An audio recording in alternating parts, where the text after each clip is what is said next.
श्री सद्गुरुदेवाय नमः। श्री गुरु जी महाराज की जय। श्री रामचंद्र भगवान की जय। भोलेनाथ की जय हो। श्री शिव महापुराण की कथा। तुमेव माता च पिता तुमेव बंधु च सखा तुमेव विद्या द्रविणं तुमेव सर्वं मम देव देवो तुमेव सर्वं मम देव देवो।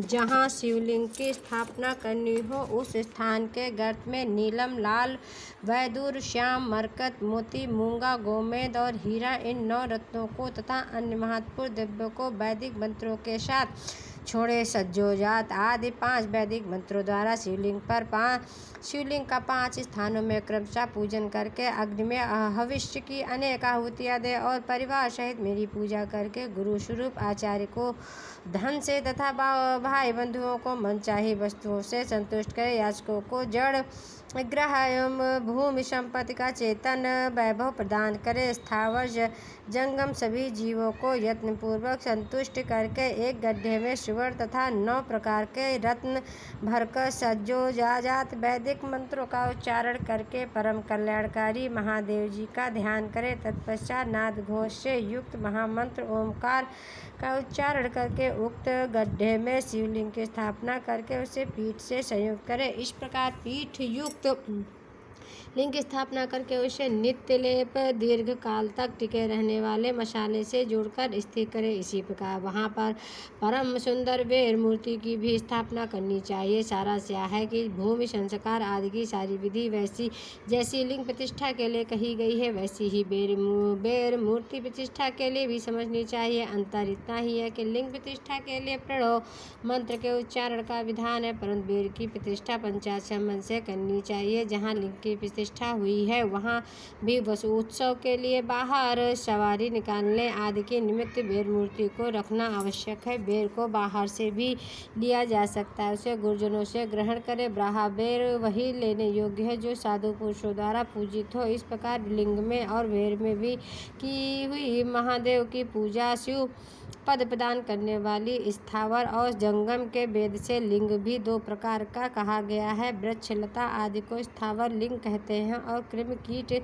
आदि को जंगम लिंग। स्थावर लिंग की सींचने आदि के द्वारा सेवा करनी चाहिए और जंगम लिंग को आहार और जल आदि देकर तृप्त करना चाहिए। उन स्थावर जंगम जीवों को सुख पहुँचाने में अनुरक्त होना चाहिए। भगवान शिव का पूजन महान विद्वान पुरुष मानते हैं। यो चराचर जीवों को भी भगवान शंकर के प्रतीक मानकर उनका पूजन करना चाहिए। इस तरह महालिंग की स्थापना करके विविध उपचारों द्वारा उसका पूजन करें।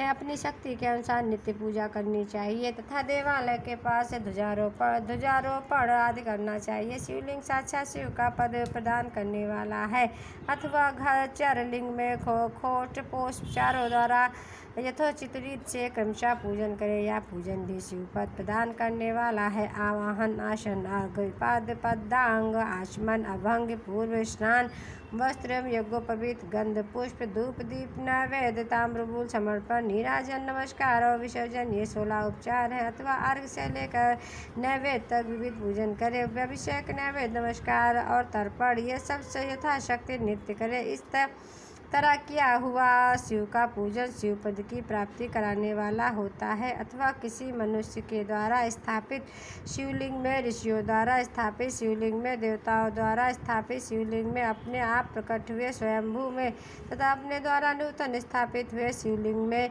भी उपचार समर्पण पूर्वक जैसे तैसे पूजन करने से, पूजन की सामग्री देने से भी मनुष्य ऊपर से जो कुछ कहा गया वह सारा फल प्राप्त कर लेता है। क्रमशः परिक्रमा और नमस्कार करने से भी शिवलिंग शिव पद की प्राप्ति कराने वाला होता है। यदि नियम पूर्वक शिवलिंग का दर्शन मात्र कर लिया जाए तो वह भी कल्याणप्रद होता है। मिट्टी, आटा, गाय के गोबर, फूल, कनेर, पुष्प, फल, गुड़, नमक, भस्म, तथा अन्य से भी अपनी रुचि के अनुसार शिवलिंग बनाकर तदनुसार उसका पूजन करे तथा अथवा प्रतिदिन 10,000 प्रणव मंत्र का जाप करे अथवा दोनों संध्याओं के समय एक एक सहस्र प्रणव का जप किया करे। यह क्रम भी शिव पद की प्राप्ति कराने वाला है, ऐसा जानना चाहिए।